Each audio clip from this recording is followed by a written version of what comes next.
तो सरकार को 1500 तो 3-3 एकड़ देना है, तो भाई 4500 एकड़ जमीन चाहिए उनको।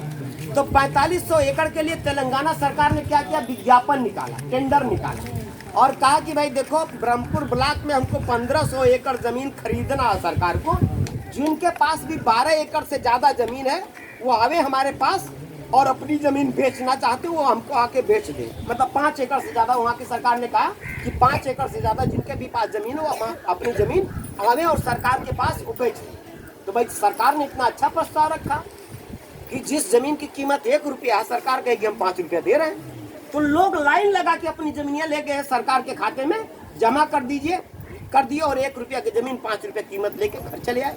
सरकार के पास पर्याप्त जमीन आ गई और सरकार ने उसी जमीन को सबके हिस्से में 3-3 एकड़ बांट दिया। कैसे बांटा, किसी के पास मान लीजिए 1 एकड़ पहले से है तो उसको 2 एकड़, 3 एकड़ बराबर हो गया।